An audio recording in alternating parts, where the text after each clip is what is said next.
This is Progress Canada, presented by Lightbulb Narrative. Today we're joined by the Ontario Liberal Party's leader in the Legislature and two-time interim leader, Ottawa South MPP John Fraser. Thanks for joining me. Oh, it's my pleasure. Yeah, I'm glad to be here. Okay, so I want to actually, we're sitting here at the midpoint in December. The House is rising tomorrow. I want to go back to the start of the year. So the year of 2025 in politics in Ontario kicked off with a provincial election. For you, is your fifth straight election that you won in Ottawa South. Can you talk a little bit about what that campaign was like this time, compared to the other campaigns you've run? It was really cold. It was really dark. It was just like the opposite of canvassing weather. And I love to knock on doors.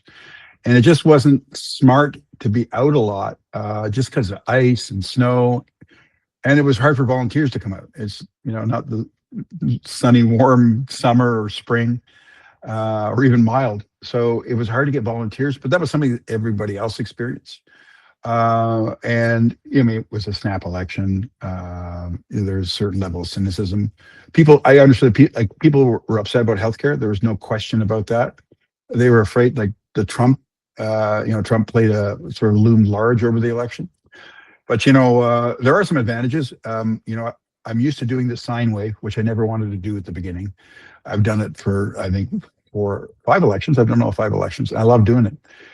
Well, when you do it at 7:30 in the morning when light's just coming and it's -20 and you're on a corner, you get a lot of honks. People appreciate it. And it might be the Team Canada jersey I bought, which also helped during the election. So it was fun. And a lot of it was about, there was this thread of nationalism and pride and standing up for ourselves that kind of ran through that. And so it was an interesting time. And then on the last day of the campaign, I slipped in a driveway and I tore my meniscus. I didn't know that. Yeah, I tore my meniscus, and as it was going down, I could hear it crunch, and I kept thinking to myself, I'm not going to be bitter. I'm not going to be bitter. And you know what? It took me like 13 weeks of rehab and stuff, but it made me. The end result was it actually made me take better care of myself. And just realized I'm 66 now, so it's like I gotta be. If I'm going out on ice, I should be wearing cleats. You've been in politics now for over a decade because, of course, you won the first time in a by-election. I remember because I was at the party office at the time making the social media graphics for your campaign, so that was the first time I saw your face. But how different is politics now between those two campaigns? Because you're talking about the canvassing piece, and I'm of the opinion that campaigns are now sort of digital first. I don't mean in the sense that, door knocking doesn't matter or phone calls don't matter. It obviously does. But most of the engagement that people have with a political campaign now starts online and then maybe moves in person. Have you felt a difference between, campaigns way back then and where you are now? Oh yeah, there's a difference. And I've been doing campaigns since like 1988. And so there's just a massive difference. And even between my first campaign in 2013 and now, there's a change. The immediacy of social media, the monetization of social media, in terms of it's now literally mainstream advertising. We literally had a problem with ours. We couldn't push anything out for about 2 weeks because we were having verification problems with some of the social media people. It was really very frustrating. And so, but at the end of the day, the thing that works is the thing that's always worked, which is just meeting people where they live and talking to them and showing up. And that's the thing that still can make the difference. And to anybody who's running, it's like, I won in 2013 because I worked really hard, but there's like so many more people who worked hard knocking on doors with me. And it makes a difference. I won, like, kind of technically, I like to say, is when everything said I wasn't going to win because of all the stuff that was going on. So, how we advertise and how we reach people has changed in a lot of ways, but personal contact is still the most valuable part of a campaign. I want to talk about the progress that the party made in this election. So, for the first time since 2018, the party now has official party status in the legislature, which is a big deal. You've got 5 new MPPs, and you've been slogging it out for years now without those kinds of resources.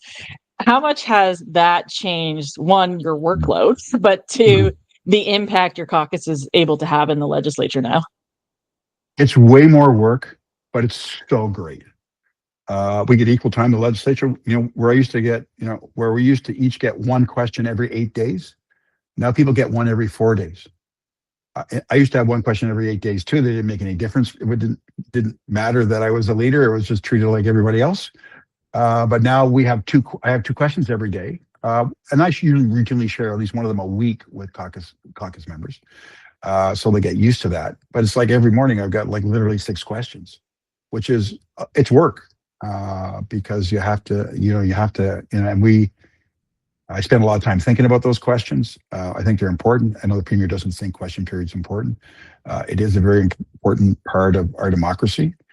And so that part, that's more work, and it helps us to punch above our weight, right?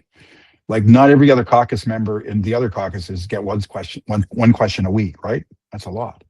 But we get the same debate time. That's work. We now have tons of committee work.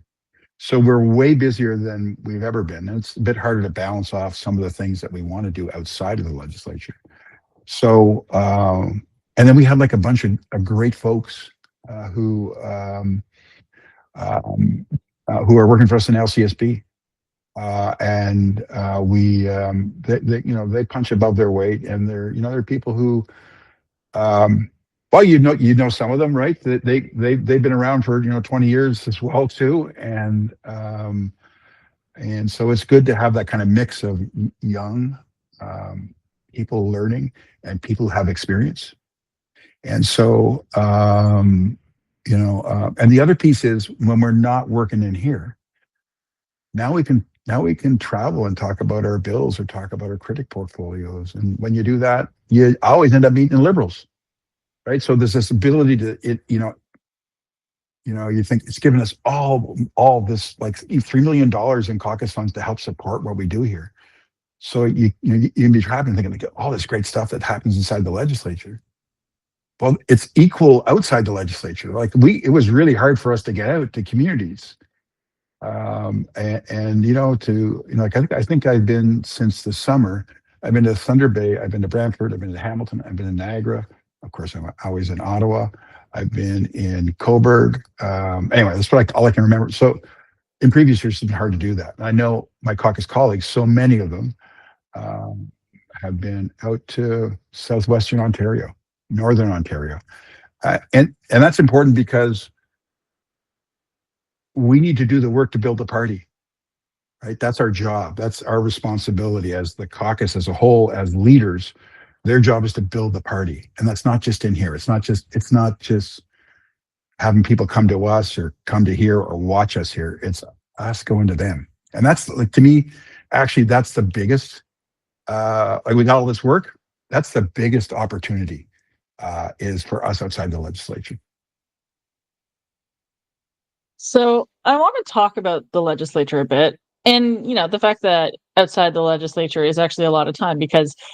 This session, you're just sitting 51 days over the course of the year. So it's a very small amount of time that you're going to be in the House. Part of that is the election. Part of that is Premier Ford delaying the return to the House. But despite it only being 51 days, I think your caucus is sort of, doing a great job making use of that time by pointing out the scandals that the Ford government has been doing and some of the destructive legislation they've been introducing that hurts struggling families. So can you talk about what were some of the key agenda items for Liberals this fall? Well, in the fall, I mean, it was of course I'll talk a bit about the things that we put in the window for the government to take up, to take on, to say you should do these things. It was kind of a balance, right? So, I think the thing that I didn't start off by saying this, I'd be wrong. So the thing that was prevalent in this session was the Skills Development Fund, which is it's a nest. It's a rotting, reeking stinking pile. And when you get something like this, you have to like keep talking about it.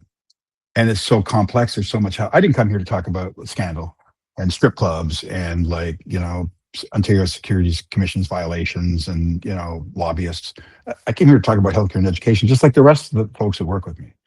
But you got to talk about it. So I think literally it was, it took 5.5 weeks of legislative time for us not to actually say the word skills development in a question. So literally some days it was five questions. And so, and I think it's starting to stick to the government. And, it's not just about sticking to the government. What's happened there is wrong. It's just simply wrong when people, 700,000 people at work, people, trying to pay their rent and put food on the table and buy clothes for the kids. I reminded somebody the other day, the person who serves you coffee at Tim Hortons, they pay taxes, right? There's a lot of people who work really hard and pay taxes. That's what Ontarians do. And so I think it was important that we highlight it. So the things that we did also talk about is, when the fall economic statement came out, we put there's a lot of stuff. We said to the government before the fall economic statement came out, you should take the HST off all new homes, not just first-time buyers. And then we said, look, in the fall economic statement, you put $2.5 billion into reserves in mid-year, which is unusual. And our hospitals, through the Ontario Hospital Association, say we need $1 billion because they've been starved since Bill 124 and through they were never made whole. And it's a serious situation. So you need to give $1 billion to hospitals. And then I spent a better part of the fall talking to people in their communities about education. And so we talked a lot about EQAO. I mean, there was no reason for the minister. We have a new minister. He held on to it instead of letting families and schools and kids have it in September like they should have. And so, because he could have done that and released the total results later. He didn't. It's very clearly not understood. But he wanted to keep that back because it's a report on the government. They've been in power almost 8 years. So all those kids, all those scores, it's on them. And the grade 6 scores in math are pretty bad. So I'm trying to shorten this up and get this long answer. Our schools aren't safe places, the safe places they should be to learn and to work. And that's because for 8 years, class sizes have continued to grow. And for 8 years, they've starved special education. And there's a mental health crisis in our school that's just really reflective of what's going on in broader society. This is not being addressed. So what we said last week was, look, you've got that money in reserves. As a start, you need to take $1 billion and hire 10,000 support workers for our schools. And let the local schools decide, not the minister from his office at Queen's Park. We had a youth career plan, which proposed, for small businesses and young people for 35 weeks to pay half of what minimum wage would be for someone to get a starter job. I think 75,000 young people say, here's the government, here, do this. It's about $450 million a year. You've got the money to do it. You're hiding it somewhere. And so, and we're going to continue to do that. One of the things we talked about as a caucus and a group is that we got the leadership race going on, which I'm sure we'll talk about later. And everybody's thinking about those things. It's our job right now is to build a party. So we have to tell people what we stand for. And we don't just stand for saying Doug Ford bad. We stand for better schools. We stand for healthcare that you can count on. We stand for an economy that makes sure young people have jobs. And so that's what we have to talk about. That's what we have to go out and do in communities. Talk to people about that. Talk to people what's important to them. It's just like we say. The Minister of Education can't run schools from downtown Queen's Park. Well, we can't. Office here at Queen's Park. Well, we can't win the next election from an office here at Queen's Park. Yeah. It just won't happen. And so our job is to get out there and to propose positive solutions. And a new leader may have other solutions or change the solutions that we have, but we know who we are. And it's not about the leadership race, it's a whole other thing. But even before and after that, it's always not about one of us. It's about all of us. And that's why it's just not just that our brand is good. It's just that we have like a family that's connected to that brand. And like when we were in real trouble, the biggest problem we had, like in 2018, the biggest problem the first week of being interim leader was people calling and saying, how can I help? And there was literally nothing to help with because we were just getting started. And so people, 800 people came out to the provincial council. I think you probably remember that. And so that's what really told me that, I always knew it was a family, but it was just like so many people. And that's why we continue to be strong, and why we've survived some really, really tough times. You touched on a pile of things there, so I'm going to draw out a few of these pieces. That happens. The first one is the skills development fund. So that's obviously, as you mentioned, it's completely dominated the fall session. I think you rightly point out that while they're distracted with the scandal of this, it's not doing its purpose, which is to actually connect people with jobs. The question I have, though, is at this point in the Ford government's tenure, we're 7.5 years in. They have scandal after scandal after scandal. All these scandals seem to be about turning taxpayer dollars into, a PC party donor rewards program, essentially. Do you think at this point this is the best we can expect from this government? And if we want different, we have to replace it? I've been around long enough to see how this story is going to end. And the government's doing a good job of defeating itself by letting these kind of things happen. They're not going to do it all on their own, but they're going to do a lot of the work. So our job is to give them nudges to push it. We don't have to push really hard. And at the same time, be ready to provide an alternative to Ontarians that says, these people, I think they have the right ideas. I think they care about people. And I think what they're proposing is reasonable and fair. I'm upset because I'm upset about a lot of things, but we've given tens of millions of dollars to a company that was under a forensic audit. The government put it under. And I can't get an answer. It's like, as soon as you had to go to a forensic audit, you should stop sending money. That's what you do if you were, there was a contractor in your house, or if you were a business person and you had a supplier, you'd say, stop payment. The government can continue to do it. Literally, I asked the president of the Treasury Board more than a dozen questions. Other people asked. She won't answer the question. She ignored most of the questions. She got up one day because I'd complained about her not getting up at all, and then gave me an infomercial on what the Treasury Board does. Well, I know what the Treasury Board does. I know what the responsibilities are, and I know they're really good people in there. But what I want to know is, when did the clock start, and why did you keep sending money? And so her refusal to answer in any minute substantive way to confirm anything tells me that the president of the Treasury Board doesn't want to have anything to do with it. And the fact that David Piccini is basically on his own, except for every once in a while somebody stands up to give him a break, tells me that the people in the government know how bad this is. They know what's been going on, and they don't want to have anything to do with it. And so we know how the story will end. And our job is to our job is, we've made our point.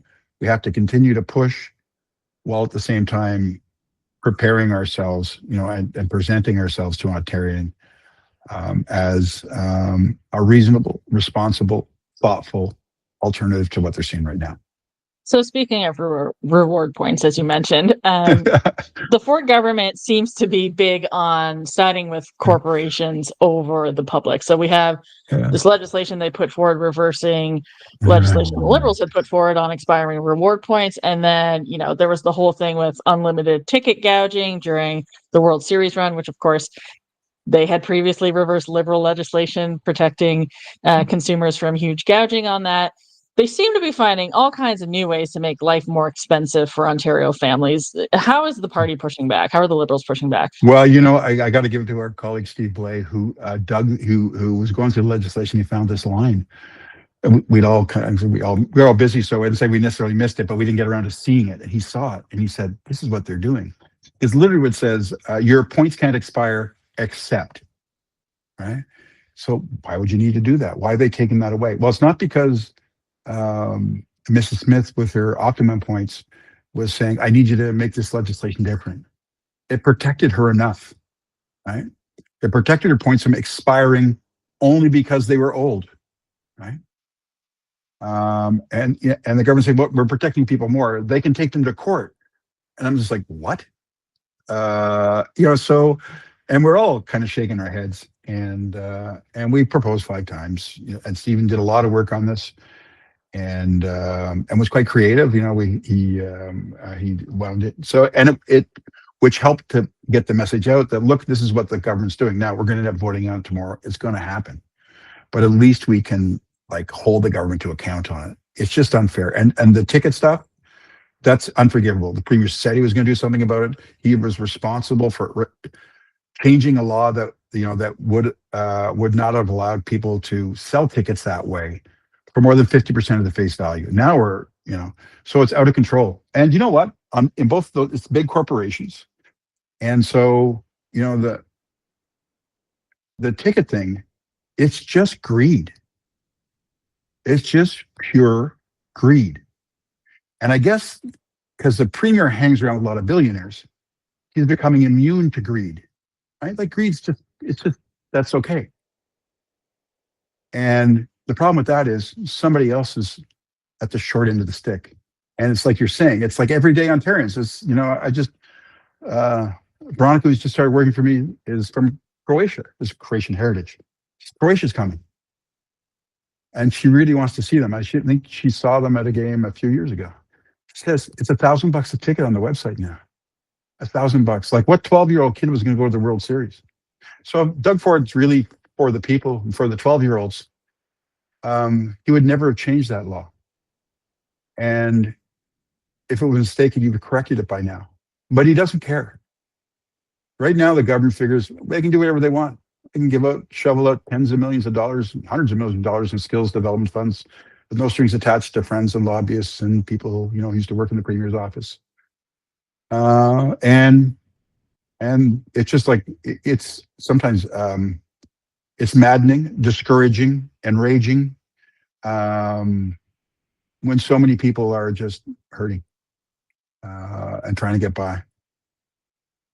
So when you look at this seeming interest of the government to stratify the province even more, what ends up happening is regular people struggle, but in particular, young people struggle because they haven't been established enough in their workplace yet, in their education, in their incomes, and they really pay the price in that kind of stratification. So, we're looking at youth unemployment in the latest report, the government's own data, at 16% in Ontario. Now, we are in that last 3 months of the year where there's a lot of seasonal job opportunities. I expect that number to go higher come January when those jobs disappear. It's a real crisis out there, and I suspect it's going to get worse. We can talk about tariffs, we can talk about AI and whether people can even get into entry-level positions at this point because those are disappearing quickly. Future looks pretty bleak for young people. What are Liberals doing to help address that crisis? And is there anything that the government could be doing more? Because it seems like they're not even acknowledging this as an issue. Well, the premier's answer to young people was try harder to get a job, which just shows how out of touch he is with the current reality. When you look at,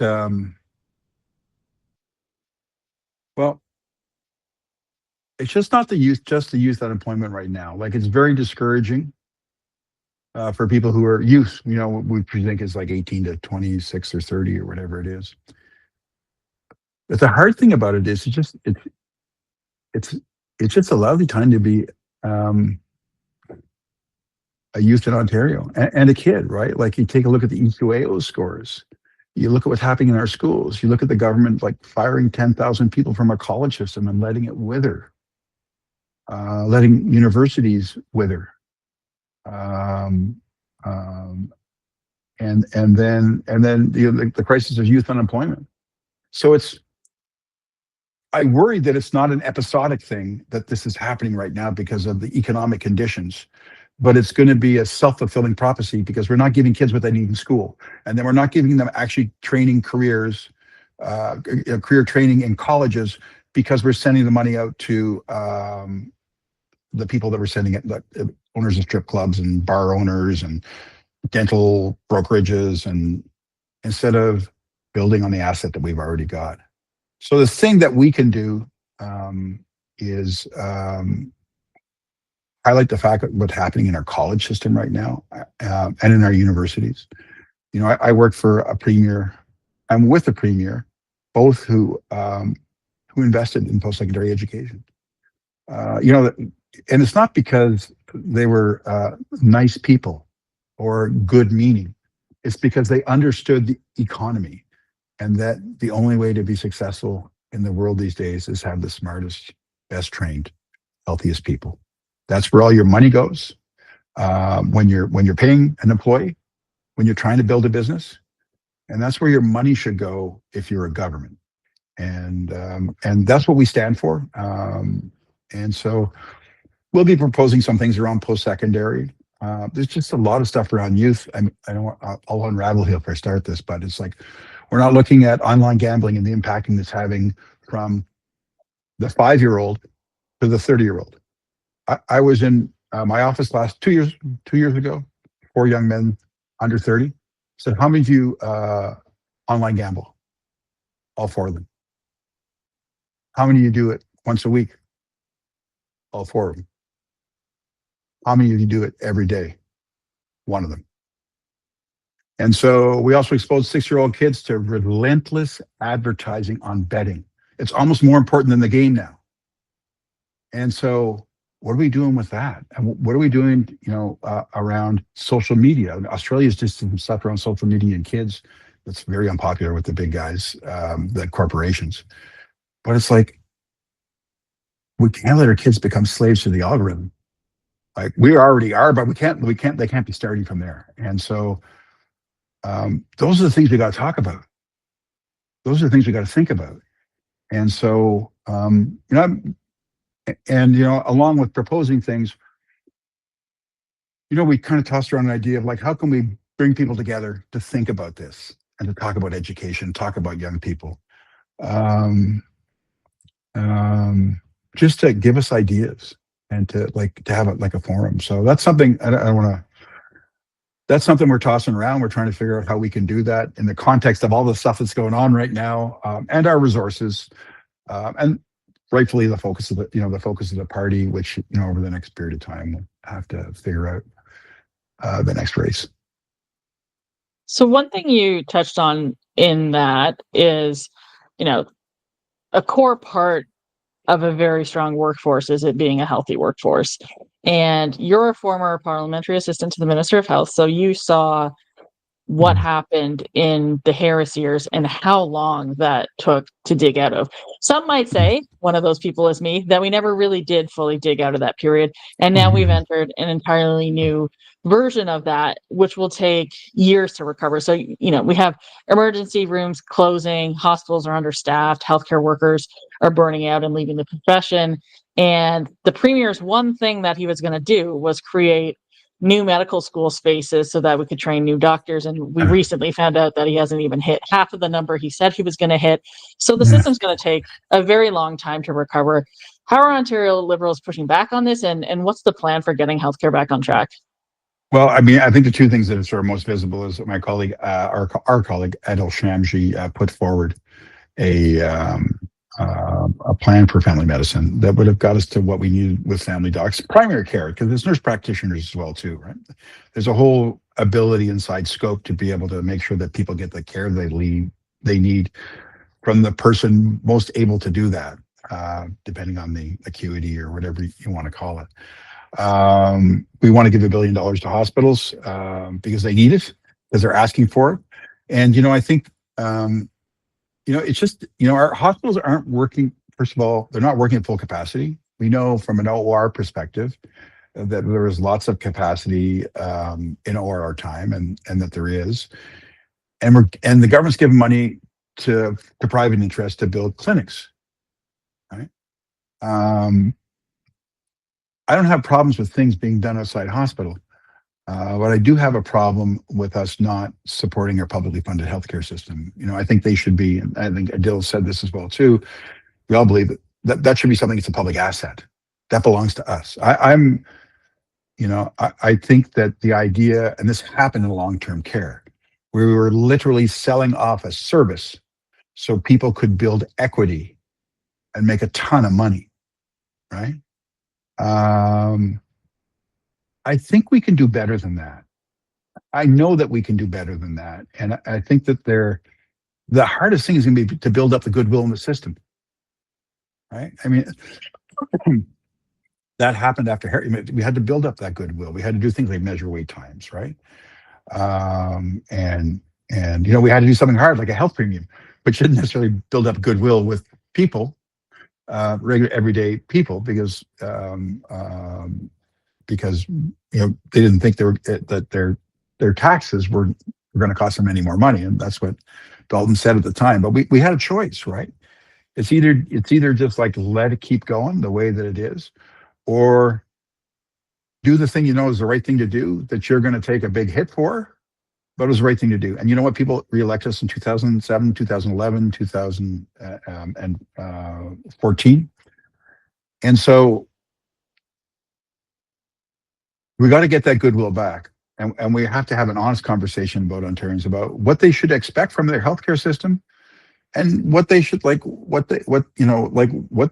the trade-offs are, what is our contribution as individuals to the healthcare system. It's a really important thing for all of us. It's a thing that makes us, it's a thing that the idea that if you're sick, you don't have to worry, right? We'll take care of you. That's collectively, that's the thing we're saying, right? It's more than government. It's all of us.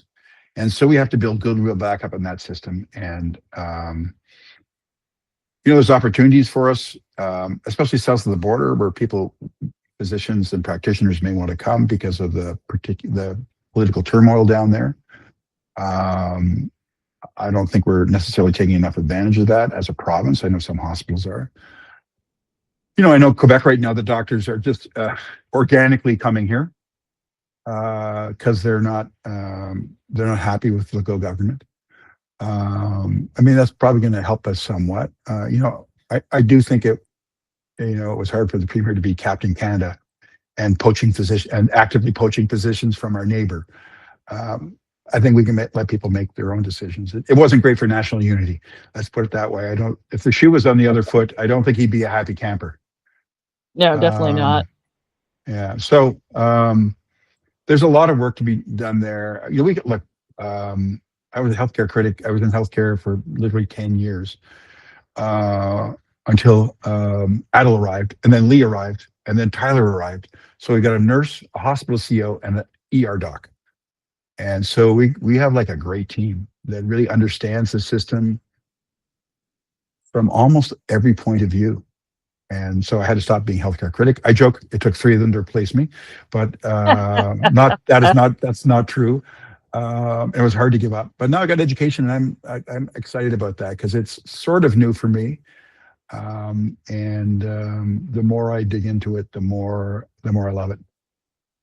I want to talk about education a little bit more because you have brought it up a bit, but one thing that strikes me about this government is when they first came to power, they were really focused on parental involvement in education. Now, that was mostly focused on sex ed, but now we've got a version of them where, they're pulling trustees out. They're hiding test scores from parents. They're governing fully from Queen's Park on education, and parents and teachers and trustees and any kind of education expert, anyone involved with kids has no involvement in the education system anymore. How are you pushing back against that? And what do we need to do to get education back on track? Because it feels similar to when, I grew up in the Harris era and I was in that education system, and this feels very similar. Well, I've spent, since the summer, time traveling around, talking to people about what's happening in their schools, and I call it the local matters in education. I think that local does matter. We talked about the 10,000 support workers, which is kind of, I don't want to say it's a Band-Aid, but it's like it's something we have to do right now. But my old boss Dalton sent me a note the other day, and he said, which he does every once in a while, and he says, it's not just good enough to patch the holes in the boat, right?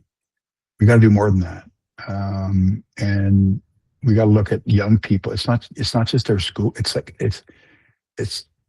kind of more than just our schools. Like, we have to take a look at what's happening to young people in total, and then we have to think like, well, where are they doing it the right way? Where are they doing something different?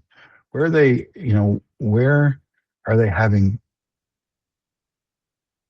more success with their education system? And we're kind of stuck in this collectivized idea of public education, which makes sense.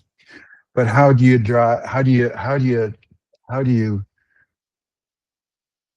have more individualized learning where we're looking at what students need based on who they are? And how do you, it's always this thing is, how do you reach them? How do you reach that young person, that child, or that youth, to create a spark that's so we have to look at it that way. We have to do it's not just good enough for us to, and he's right, the world's so different. I kept saying about the algorithm, but we're all slaves to the algorithm and just walk down the street, right? Or what's the first thing you do when you get up in the morning? That's not healthy, right? But our kids are more vulnerable to that, and more vulnerable to suggestion. And we have to realize that so we have to, it's just not passion. The way we have to look at that's what I was talking about, that we should do something around youth and talking about not just schools, but what else is happening is we have to take a look at the bigger picture, and we have to do way better than we're doing. It's not just good enough to patch the old boat and put it out on the river. And so, where do we need to be in 5 and 10 years? So not where do we need to be next semester or next fall, which is kind of the way that it's been going. I was lucky enough to work for a premier and with a premier, one who was a minister of education, one who cared a heck of a lot about education and did a lot of good things, a lot of great things. Full day kindergarten, making class sizes smaller, graduation rates, character education. We're always thinking about what's the next thing we got to do. What's the next thing we got to do justice to the a whole bunch of people did justice to us by investing in the school systems that we learned in. It's like our responsibility, our duty to do that. So it's a really big question. None of that surprises me, because I know he has, of course, we're talking about Dalton McGuinty, the former premier. Yeah. He has always been focused on, sort of the long term. Where are we trying to get to, as opposed to just how are we trying to catch up? And I think, if there's any advice for the Liberal Party going forward, it is thinking about more of an era response as opposed to just the next couple of years or responding to what's already come. Speaking of that, I do want to talk about leadership before we wrap up. So, there we go. we're going to get there, of course. So I did some math, and you, as you're currently the leader in the legislature, and you have been since 2018. And that's because the last two leaders did not get elected or take seats as MPPs in that time, which at this point, I did the math, you are now the fourth longest serving legislative leader in party history, after Mowat, McGuinty, and Hepburn, which is wild to me. I bet you didn't think you'd be sitting there this long. No, I didn't think. No, I would just thought I'm going to be here for 6 months. I remember once when I was managing a grocery store, they sent me to a store. You're just going to be there for 6 months. I was there for 2 years. They wouldn't let me go, which is okay. Look, it's just well, apart from thinking, how do I get past Hepburn? No, just kidding. No, I think that one might be a bit long. In some ways, it's an easy party to lead. Like, it's been the easy group to lead. They work together. And they get up in the morning, all of them, and they always thinking, how do I make things better? What's the thing I can do today to make things better? Healthcare better, our schools better, addressing poverty, addressing homelessness. How do I make things better for people? So when you're working with, and that's Ontarian Liberals as a family. It's not just a caucus here, right? Why are we? Because we want to make things better for all of us, not just some of us, but all of us. And we're balanced, reasonable, thoughtful people. And sometimes we have very different points of view, but we always try to stay together when we have an idea and we're going to go with this. And the caucus here, they've always been ready to come together and do things that maybe not everybody wanted to do, right? So it's just a great, it's been, I mean, there's times that are tough and it's hard and you don't have money and all that, but then you have all these great people around you. Well, the first question here, there's going to be two, but the first question here is a practical one, which is, given your experience in the House and given your experience watching leaders who have had seats and who haven't, what's your advice for the next person who does become leader? Should they seek a seat? Well, one, they may already have a seat, but should they, if they don't, should they seek a seat right away? Is this really important? Is it better to be out meeting people in the province? What is your thought on that?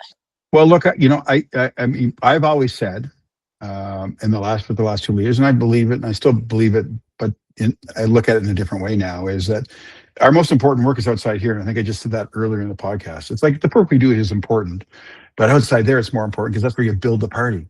And quite frankly, in the last two leadership races, we literally had the same people voting.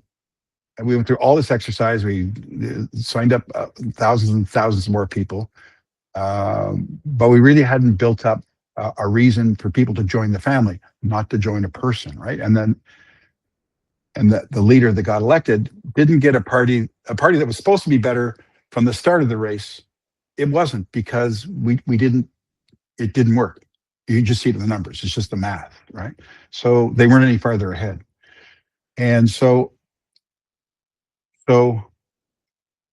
that's why we're starting to do that work outside of Queen's Park as a caucus now, because we can afford it.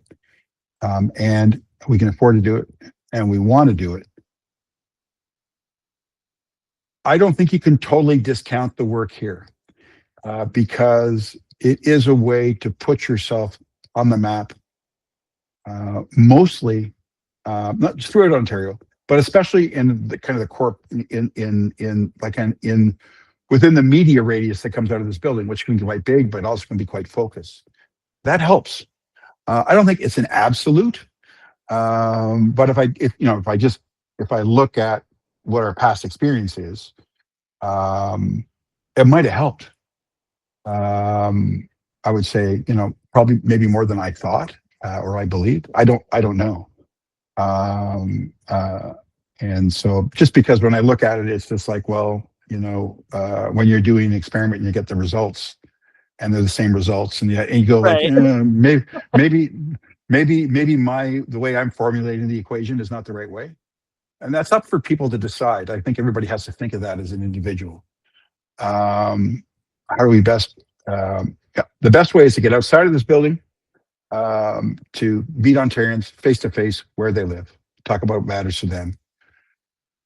There is a space for them seeing a person active here, either at the legislature with a seat, or active at the legislature without a seat in scrums on a routine, which makes it equally hard to do the work you have to do outside. So I hope that wasn't too confusing an answer. But people asked me that question, and I wanted to think about it seriously, because I've been saying all along, it's just like, no, our most important work's out there. You can come here a couple of days a week, and communicate to people. But I think we probably need to do at least a bit more of doing some focus here, because this is where it happens, right? This is where the contest of ideas and the conflict and the contrast are. So you've been interim leader twice. You've served over 1,000 days in that role, which is over 3 full years, which means you're one of the longer serving party leaders throughout I've the morphed party into Jim history. Bradley. True. So, we're going to have a leadership race in the new year. We don't know exactly the details of that, when that's going to happen, or who the contestants are going to be. But given all your experience as the interim leader and having been around the party for over a decade now in an elected role, and then for decades longer than that, obviously as a volunteer and a staffer and things like that, what's your advice to potential leadership candidates as they consider running and then, start formulating their campaign? It's a 10-year commitment. People have to know that. It's 4 to 7 years of a grind that will take everything that you got to go. Ontario is a big place. There's 16 million people. There's a lot of places you have to go to, not just once, but 3 and 4 times. You got to be. It's a grind. It is just hard work. It's just, you're going to end up going places and seeing 15 people or 10 or 6, right? But that's the way it works. I mean, it's not just what I see from the people I've worked with, but take a look at how, although, he won't have a lot of fans on this podcast, or maybe he does, I don't know. Mike Harris. That's what Mike Harris did. He just went out there and met people and met them and met them and met them, and in small groups. But the groups will get larger. They get bigger each time. That's how you build. Your job is to build. And,